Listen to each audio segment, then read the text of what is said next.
The levers in our body are formed from bones, joints, and muscles.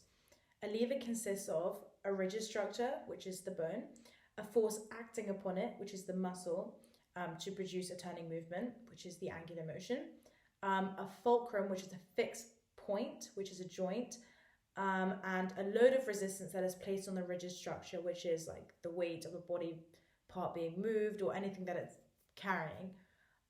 There are three axes of movement in which the body or parts rotate. Number one, we have the frontal axis, and this line runs from left to right in the center of the body. For example, when someone performs a somersault, I'm not going to do it because this is marble flooring, but when someone performs a somersault, they rotate around this axis. Number two is the sagittal axis. This line runs from front to back through the center of the body. For example, when a person performs a cartwheel, they are rotating around the sagittal axis. Again, I'm not gymnastically inclined, so I cannot perform a cartwheel, but it rotates around the sagittal axis. The vertical axis, now this line runs from top to bottom through the center of the body.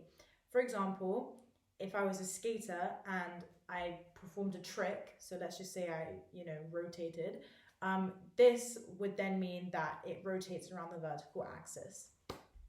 There are three types of levers. The number one is called the first class lever. The fulcrum is in the middle of the effort and the load. So this type of lever is found at the neck when raising your head to head a football. The neck muscles provide the effort, and the neck is the fulcrum, and the weight of the head is the load. Example. An example of this would be heading something, for example.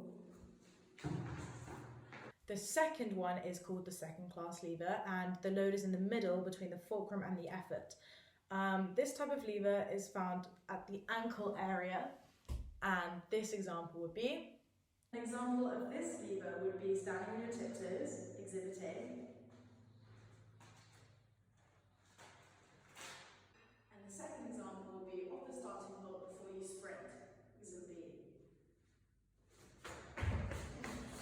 Last but not least, the third lever is called the third class lever. The effort is in the middle between the fulcrum and the load. All body movements occur in different planes and around different axes. A plane is an imaginary sort of flat surface running through the body, if that makes sense. And an axis is an imagery line at the right angles of the plane, about which the body rotates or spins. Newton's first law is called the law of inertia, and that basically states that objects are known to resist the changes in their state of motion. So this basically entails that an object that is in motion tends to stay in motion, and another object at rest will tend to stay at rest, unless acted on by a force. So for example, if I was a sprinter, I would tend to want to retain that motion unless a muscular force or another force can overcome this inertia. Newton's second law is called the law of acceleration. It basically explains how much motion a force can create, and the acceleration, which is defined as the tendency of an object to change speed or direction. Basically, the acceleration of an object experiences is proportional to the size of the force, but inversely proportional to the object's mass.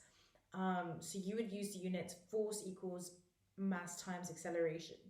For example, if I throw a ball or if I kick a ball, it would travel in that same direction of the line of action of the applied force. So if I threw a ball at the camera, it would tend to stay in that direction.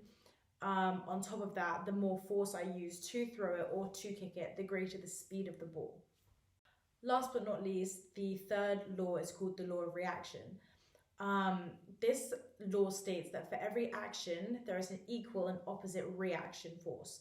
So it basically means that forces don't act alone, even though we may think it, but instead occur in equal and opposite pairs, pairs between the interacting bodies.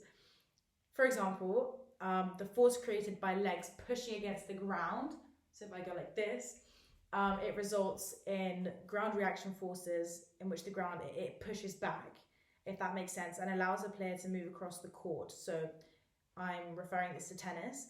The action reaction also occurs in the impact with the ball. 1 second.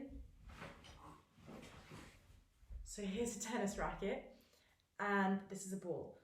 There's an action and reaction here. So it basically matches the law of reaction when I boom, because this is then deflecting off, but it's not just one force, there are two forces there, if that makes any sense. Fluid resistance is defined as the force applied by a gas or liquid resisting the motion of a body through it. You can apply fluid resistance to freestyle swimming. Natural forces affect the movement of swimmers in the water. In a vertical plane, the weight of the swimmer is controlled by their buoyancy, and by pressing down on the water, an equal and opposite reaction, Newton's law, which lifts the swimmer higher in the water. So the other primary forces existing are thrust and drag. The pressure drag comes from the frontal area exposed to the water and the separation that occurs behind the swimmer. A swimmer must streamline their body, I can't do you know what I mean. Streamline the body to reduce the amount of separation as shown. Skin or frictional drag is when the freestyle swimming resistance occurs due to the new water, which is rubbing against the swimmer's body. So if you think about as you swim, the waves are being produced and it creates friction. When swimming freestyle, the arm stroke produces the majority of the drive required in lifting the body. The best swimmers not only achieve drive by pushing back on the water, but also by moving their hands and arms like an airplane's propeller blade. That makes sense?